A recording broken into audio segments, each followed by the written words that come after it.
Good morning, everybody. It is Thursday, May 23rd.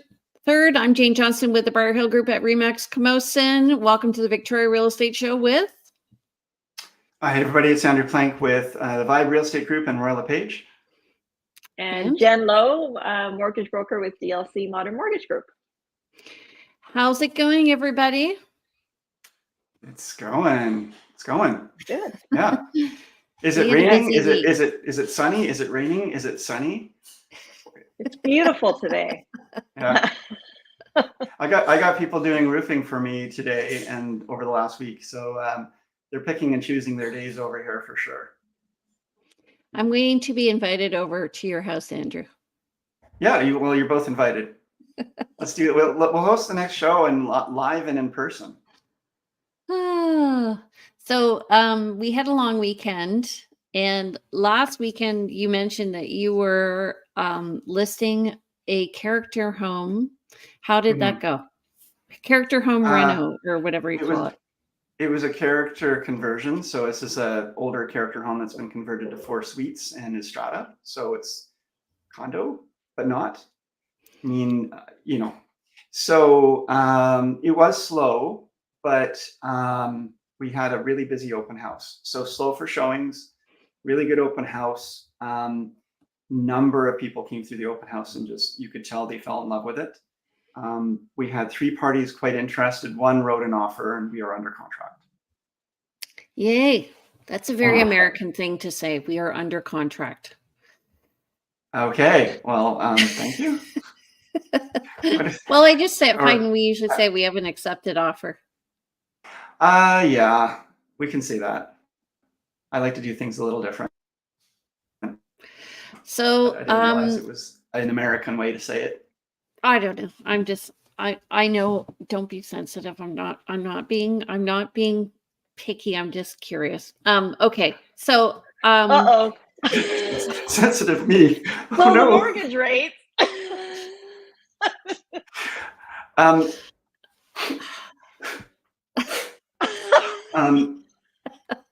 I'm losing audio a bit. Jen, are you finding audio's kicking in and out, or is it just me? I'm hearing Jane kick in and out of audio. Okay. Are you hearing okay? No, I'm not hearing you either. Can you hear me? Yeah. Okay. Can you hear me? Jen? Now I can. Yeah. Okay. Perfect. Okay. Let's start over again. Welcome to the Victoria Real Estate Show. It is May 23rd. Welcome, everybody. I'm Jane Johnston with the Briar Hill Group at RE/MAX Camosun, and this is Andrew Plank with the Vibe Real Estate Group and Jen Lowe with DLC Modern Mortgage Group. Okay. Good morning. So we had a long weekend. Things tend to change on the long weekend. I found it very active. How about you guys? Yeah. Very busy. Yeah. It's picked up for sure. I was busy on the long weekend. It did not feel like a long weekend for me.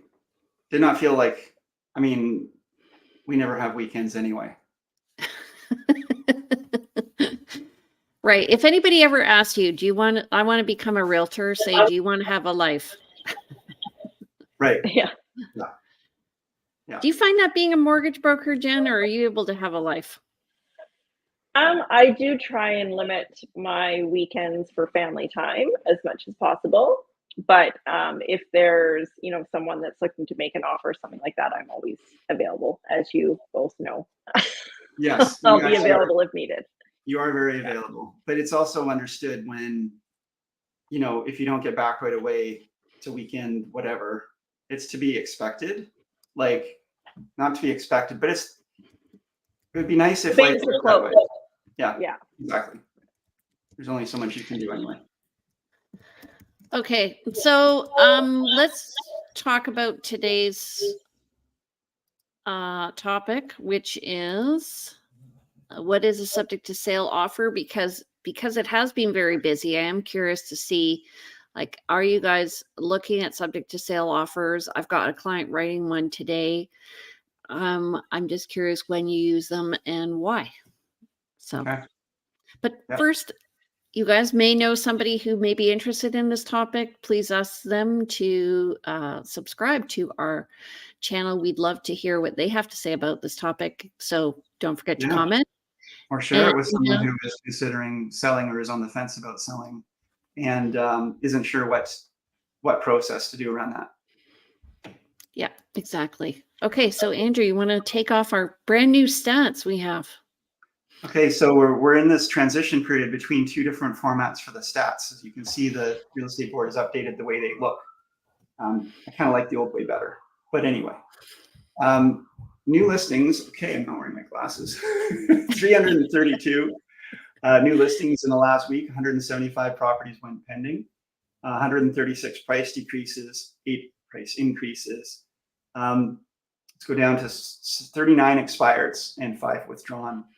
So compared to the week before, 332 this week, 394 the week before for new listings. 175 pendings this week, 193 last week, so down just a little bit. 136 price decreases this week versus 138, like pretty much right on par there. Do they say that in the States too? There were 39 expired and 32 expired last week. So I just looked at the percentage because we had less listings and similar sales. We went from 49 to 52% list to sale ratio, which is good for sellers. Mm-hmm. I'm still positive for sellers. This yeah. Is, yeah. Well, we just sold a condo and we got an offer on day one.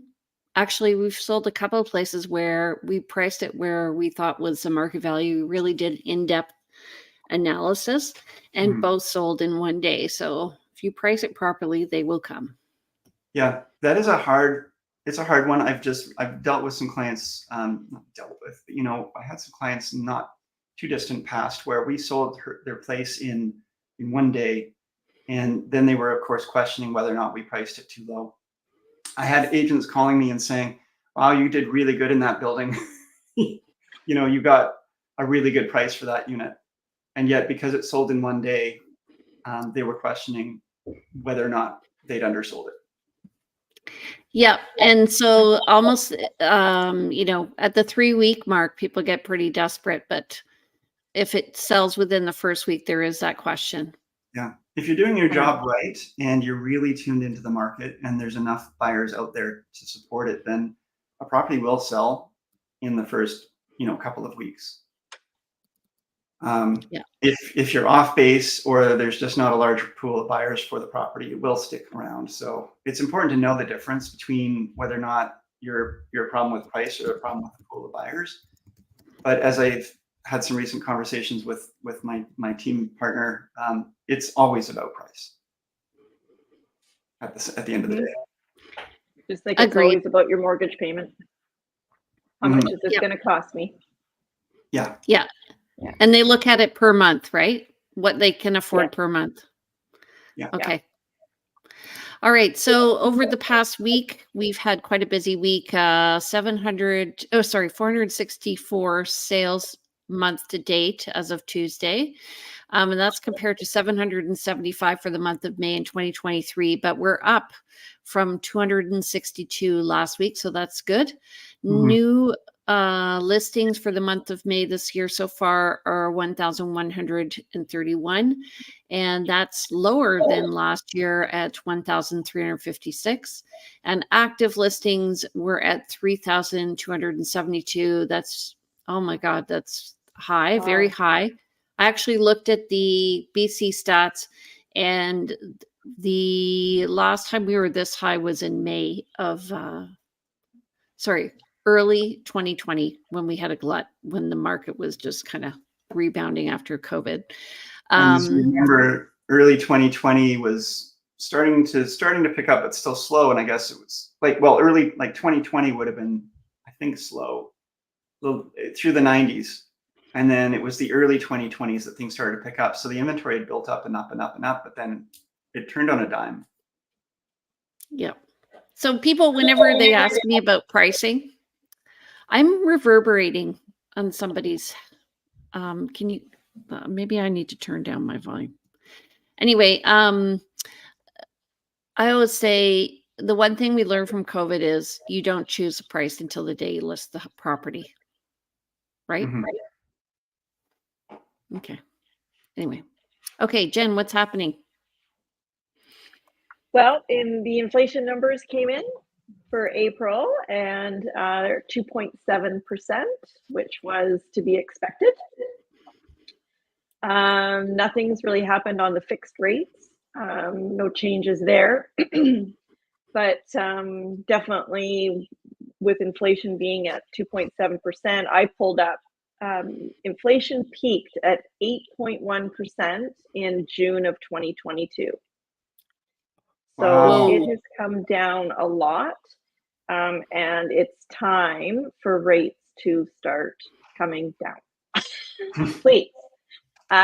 So given where the inflation numbers have come in at, it's definitely looking positive for seeing a rate drop in June, and the next time Bank of Canada meets is June 5th. Okay. And That would who, be nice. Fingers crossed. what are we seeing for a fixed rate right now? Fixed rates, 5-year fixed rate, we do have a few lenders that are offering 4.74 to 4.84. And then lots of people are looking at that 3-year term, which is around 5.24-ish percent. Okay. I'm hearing that What banks are looking for longer for approvals. I've heard of an example of one special deal. One of the in-house mortgage brokers at LePage was mentioning a special deal with one lender, but they're looking for 30 days for approval. Yes. Yeah, that would be the 4.74 lender. Yeah. That they are the lowest right now, and it's a credit union. And for if it's a conventional purchase, so if you don't have less than 20% down, they want literally 30 days right now. Wow. Even like their internal, I've got a colleague that works for this credit union, and she says it's just crazy. Yeah, their desk must be so full of applications. Yeah. Oh, I see. I see. Yeah. I see. I've got I've got one property under contract where they asked for an extension for financing simply because, again, the lender was requiring anybody that brings an offer to their desk to have the 10 business days, and they won't consider it unless it's got that. Right. So we needed to add that in if we wanted to continue working with that buyer. And just to confirm, 10 business days is 14 days, guys. Mm-hmm. So yeah, that's a long time for a seller to have a house off the market. Mm-hmm. It's always a balancing act, right? Like, is it going to get to sold? And if it's looking risky, then you're really tying your property up and losing the key, most important marketing time at the beginning of the listing. So yeah, exactly. Okay, so let's talk about subject to sale offers. With the market more balanced than it has been in a long time, we have some clients who are looking to write subject to sale. So that means they can't own two properties at the same time. So we're looking at from the buyer and seller perspective. And Andrew, do you want to go over your slide first and just talk about that? Sure. So there's maybe a question of whether a subject to sale offer is even the right thing to do at that time. And based on your financial position and what the market is, you might want to make some different decisions. So whether or not you're doing subject to sale or not is a key question, because there are some negatives to doing it. So if you're in a seller's market, then there's less risk in buying first. If things remain stable and that seller's market continues to build, you're going to buy first, and then further down the road, your property will probably be worth more money than it was the day you bought, which means you're pocketing more of the difference between the buy and the sell. So it's, if you're in a seller's market, start with a transaction that will take the most amount of time. So if you are in a seller's market, you would want to buy first, since finding that home to purchase will likely take more time than it will to sell. That's another key piece in a seller's market. It can be hard to find the right property. If you're in a buyer's market, then you may want to sell first and then buy, because of course you're still going to have lots of selection when it comes time to buy, and getting your home sold and negotiating a long closing will give you time. If you're able to write a subject to sale offer, and this is the one where what we're going to be talking about today, that really is market dependent and property dependent. But a subject to sale offer is in some ways the best of both worlds. It allows you to purchase a home on the condition that you are able to sell your own. The caveat is not all sellers will accept a subject to sale offer. In a buyer's market, though, they are more likely to do that. And if you can actually afford 2 properties, it's not a bad plan to buy first. And then you've at leisure to sell your home and wait for best price. And if you have a place to stay in the interim, you also could sell your home first, have the money in hand, and then go buy. The only risks to some of these scenarios is if there's a change in market where or economy where the logic of doing that sort of shifts. But if things are looking pretty stable and you're not doing a really wide timeline between buy and sell, those are some things you might want to consider. But today we're specifically talking about the scenario where the subject to sale offer makes sense. So let's talk about that.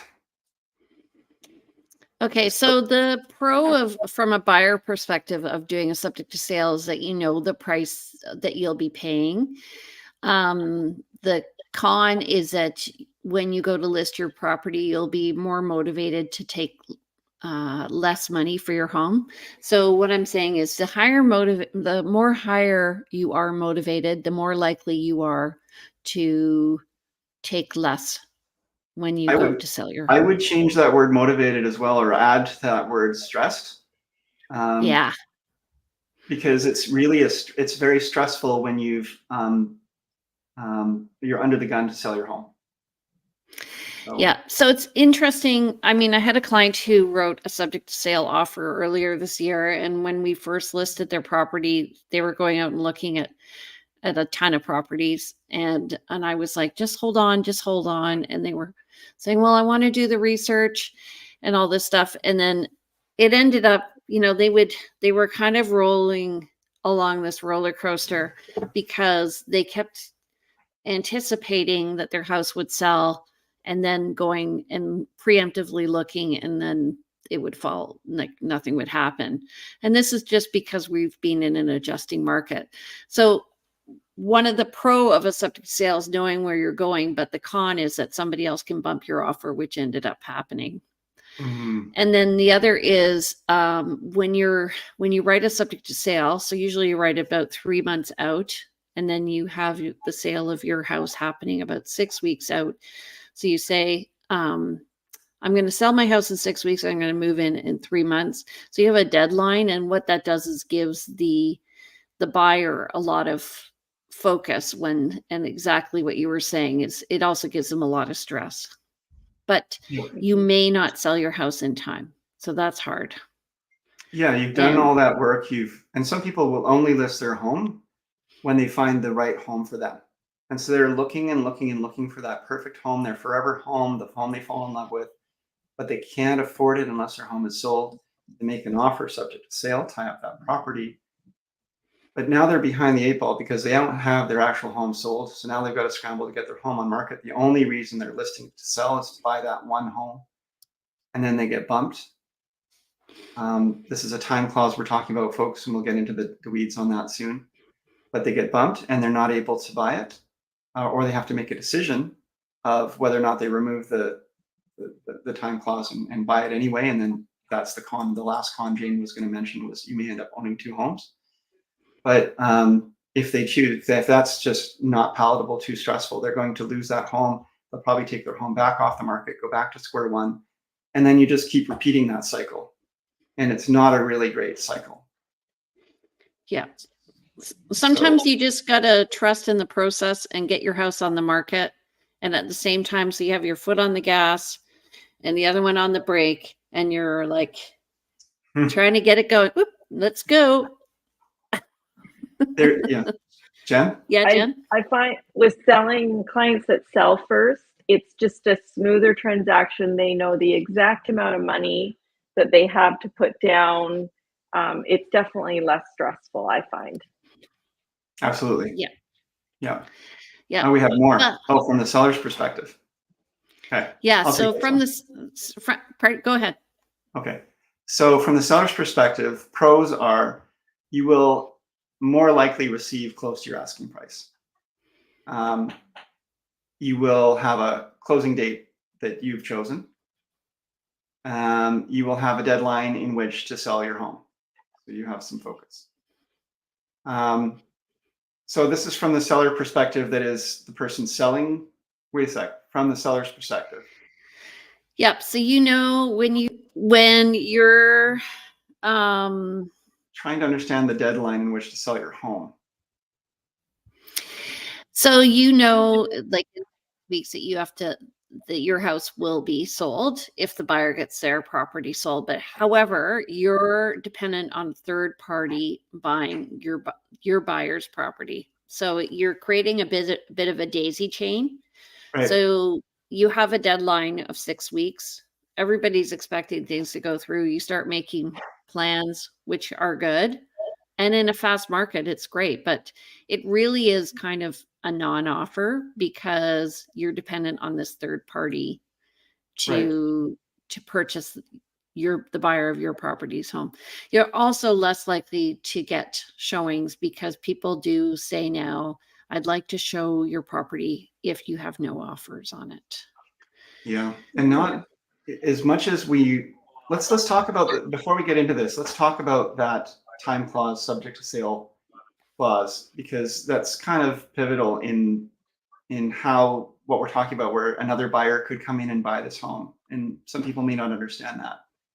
A clean subject to sale offer, which no seller will accept, is going to be, I will buy your home if I can sell my home by August. But if you don't include what we call a time clause in there as a seller to protect you, then you're stuck waiting till August to find out if your buyers have sold their home, and they may be out to lunch on their pricing, or they may have a property that's not very saleable, and you would be off market for quite some time. So typically there's something called a time clause, subject to sale, a time clause incorporated into that offer. And that time clause allows the seller to consider other offers, and they can take other offers while they're still subject to the sale of that home. Those other Right. offers would go through the process of condition removal generally, other than subject to the first offer falling apart. But once that offer is, free and clear and sort of unconditional except for all that, then the seller has the right to come back to the first buyer, the one who is trying to sell their home, and say to them, look, now we have someone else who wants this home and is willing to take it. You have an option to drop your subject to sale offer and just agree to buy my house, or you have to step out of the way. And you've got 24 hours or 48 hours or 72 hours, hence the name time clause, to make that decision. Go. And so what happens is when I always laugh when I see that it's a subject to sale with a 48-hour time clause. So here's why a buyer may not want to show a house or be shown a house with a subject to sale offer. Is buyer A has a property tied up with a time clause, and buyer B comes in and says, I want to write an offer on this place, and I have to push A out of the way, but I have to spend all the money on the inspections. So what we do as an agent is we ask the listing agent, how long has this offer been in place? Mm-hmm. How is the first buyer's property listed? Is it listed well? Are they getting many showings? And so as a listing agent, I would be asking for updates from buyer A, and then I can report to buyer B's agent. Buyer B then does their due diligence, and they're basically unconditional, as Andrew said, subject to the seller being released from the first offer. And so they send a form, they go, okay, seller, give notice to buyer A. And buyer A says, you know what, I'm going to go for it. Sorry, buyer B, too bad, so sad. And then buyer B spent all this money. That's where it's hard for buyer And they B. go for it where they wrote subject to sale for their own comfort, but they really could have come up with funding, or they really strongly believe that this is the right property for them, and now they're going to put more pressure on themselves to sell, maybe take a lower price, but they're going to make sure that they get the money at the end of the day. They're going to look for alternative lending. They're going to figure it out. They've had time now because they've been subject to sale for some time to understand what the chances of their own home selling is, and what their own financial scenario is, and just how much they like that home. So the long and short of it again is, and that first con is, you will receive less showings for your home if you receive a subject to sale offer. I highly encourage my buyers to look at homes with subject to sale offer in place, but at the same time, there's a long conversation like what we're having right now, where we want everyone to understand the nuances. And these things can be domino, as Jane mentioned. There's a daisy chain effect. You could have your home listed for sale. You accept an offer subject to sale of a home. So that's buyer B is listing buyer B's home for sale. That home goes up on market, and then buyer C comes along and says, I'll buy your home, but only if I can sell my home. And then you end up with this chain down the road of all of these subject to sales, and you're waiting for that last one to sell before it goes chunk, chunk, chunk, chunk, chunk, chunk, and everything falls into place. Dominoes. Jen, did you want to say something? Just from a financing standpoint, usually where I start is worst case scenario. So if client does need to sell their property, okay, well, here's what it would look like if your property doesn't sell. Can you afford to have both properties? And then, starting from basically worst case scenario and then moving up to best case scenario where the dates line up and everything works as it should. And that's a good comment. If it goes fast, a subject to sale offer can be a really powerful thing, because you're dialed in. And as a buyer agent, what I do for my buyers who want a property is I already have their place ready to go. It's literally like click, we're on the market and we're priced and we're ready to go. That's really key, Jane, and it's really important because people who, and it's really dependent on the client. Everyone's so individual, but to really have them ready to go and have them understand how important it is that when they do find that right property, how the clock is running. And so getting someone to accept subject to sale is already a hurdle. But if you're able to say to them, look, we've already got the video, the photos, the media, it's all ready to go. And here it is, here's the package, and here's the property, and here's the price we're going to be listing at. It's a really saleable home. You're helping to have the people considering your offer understand that they will actually get to a sold sign on their lawn, as opposed to, hey, I'd like to buy your home. We've got to sell ours, but we don't have anything prepared yet. We'll probably be on market in a week or two. We're not really too sure on price. No agent's going to come to the seller's agent and say that, but it's where the issue lies is when the buyer agent for buyer A lists a property too high. Yes. And you're like, uh-oh. Yeah.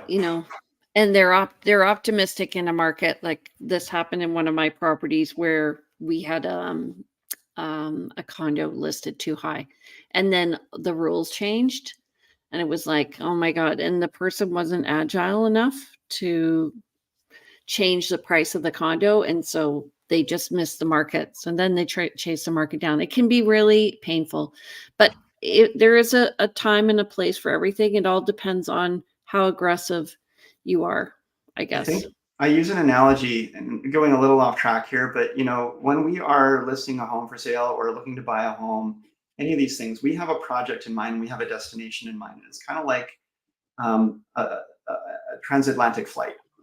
And the pilot, you're the pilot, or actually, let's say your seller's the pilot, you're the co-pilot, whatever it is. But you guys, your destination is to get to sold. But if you start off going in the wrong direction right off the bat, it's really important to make a course correction. And if you find yourself getting into some headwinds because the market has changed, again, make a course correction. And you always want to be pointing towards sold. That's your destination. But if you're not making those corrections soon enough, you're going further and further and further off course. Yeah.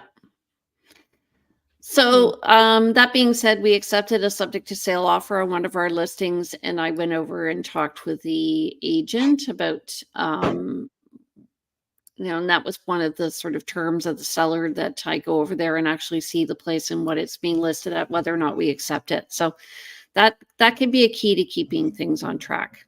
This is the thing, we deal a lot with contracts, but there's a human element to this, and just the conversation and the understanding, and really, and doing that work, like going over and looking at that home, can be really useful to illustrating what's actually happening. Jen? I do like, Jane, what you said too about the questions you're asking the other agent behind the scenes and all that extra work. That's an experienced realtor that is so important. It's easy for another realtor who wants to have their client's offer accepted to offer you the world, and you need to ask really good questions to understand the deeper meaning of what's going on there. Yeah. Which can lead to the success of the whole transaction. Yeah. Yeah. It just makes sense. So I actually recently had a conversation with a client. We've had some back and forth, and we determined, because I've had them talking to their lender, that they can't afford to buy a home without having their home sold. They need to use the equity from their home to buy another home. And they're going to be traveling and so on and so forth. And just based on the market, where it's at and so forth, and I don't feel like, I know that sometimes a subject to sale offer does fly. I don't feel like the market is so much a buyer's market that subject to sale is the best avenue. So my recommendation was, let's get your home on market and sold, have a long closing date. And that's going to be the best way to make sure that you're in a position of power when you're negotiating your purchase, that you're not under the gun to get your home sold. Because when you are doing subject to sale, you're in two negatives there. You're first of all, the seller is not going to be probably as negotiable on price, because they are not seeing it as so close to sale.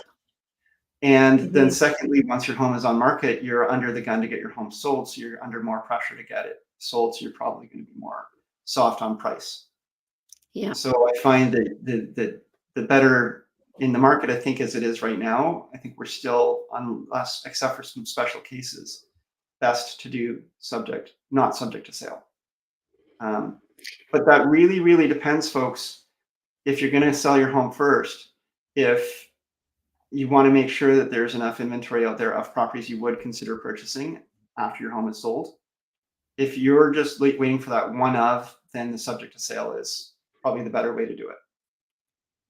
Yeah, and as a seller, it's a good idea to take a subject to sale, because you know what the sale price is going to be. But this is the buyer assuming that their house is going to sell for a certain amount.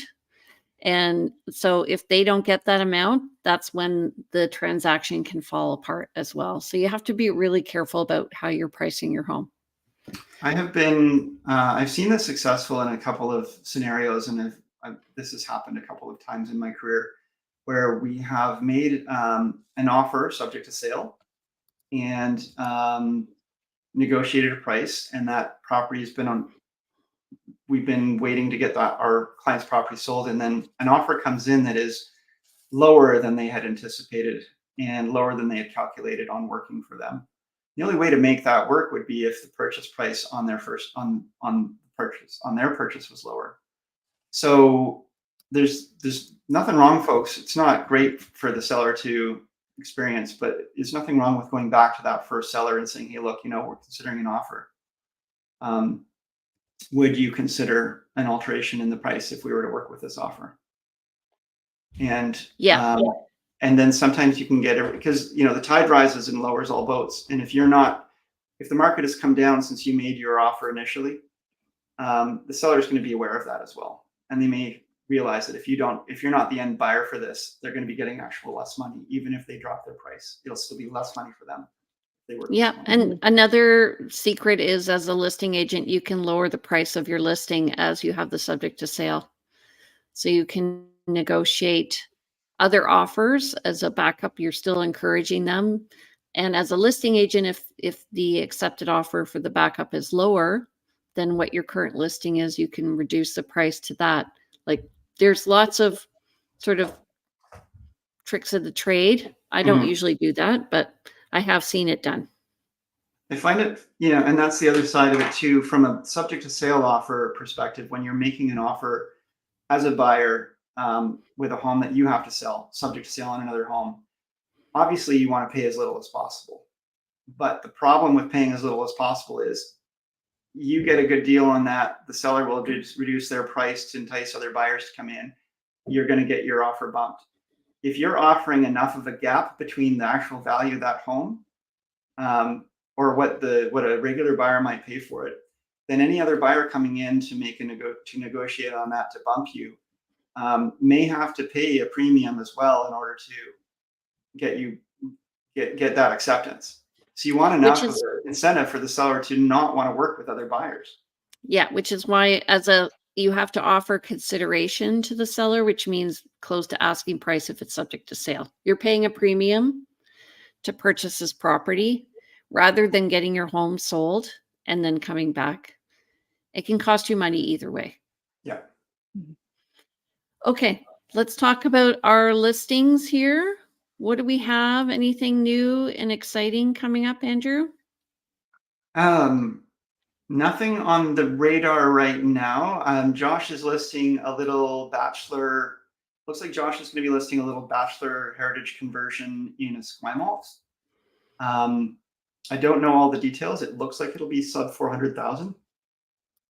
And so 400,000 or maybe just under, and in a heritage conversion or character conversion.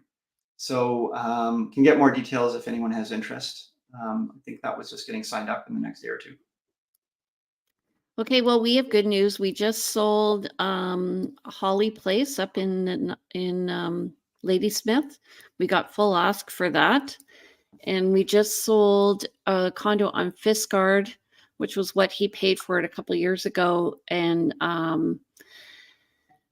we also got full ask for that. Interestingly, the buyer agent did something smart. They came in under asking one day on the market, which made the seller not feel like they listed too low.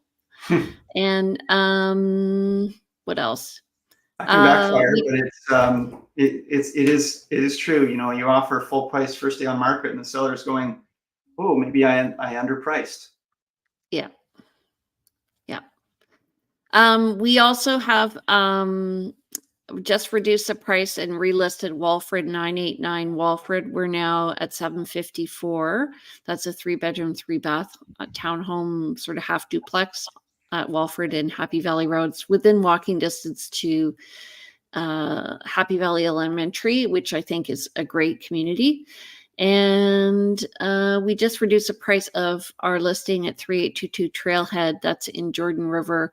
And that's down at 574,900. That's a 2-bedroom, 1-bath, 900 square feet. It's right around the corner from the Cold Shoulder Cafe. So, and we're going to be relisting 306B Vancouver, which is a character conversion. It's a 1-bedroom. It's a really nice 700 square feet. It's right on Vancouver at Oliphant. So right by Cook Street Village, if you're looking for a really nice condo with a garden and parking. So that'll be announced next week. So price point on that? Right now it's at $665. Okay. All right. Alrighty. Okay, you guys. So don't forget, we're on every Thursday at 9:30. We are the Victoria Real Estate Show. Andrew, how do people get in touch with you? Yep, I'm at 250-360-6106. You can email me info@andrewplank.com. I'm on Instagram under Plank Andrew, and yeah, just reach out. I'm happy to chat and talk. Jen? I am at 250-217-4925. My email address, j.lowe@dominionlending.ca, and website, jenlowe.ca. All right. And I'm Jane Johnston. I'm with the Briar Hill Group at RE/MAX Camosun. My website is briarhillgroup.com. You can reach me at briarhillgroup@gmail.com. My phone number is 250-744-0775. And don't forget to follow me on Instagram at Briar Hill Group or Realty Teacher _RE/MAX_Victoria. Take care, everybody. Have a great week. Love you both. Thank you, Jane. Thank you, Jen. See you guys Share later. this with your friends. Bye. Bye.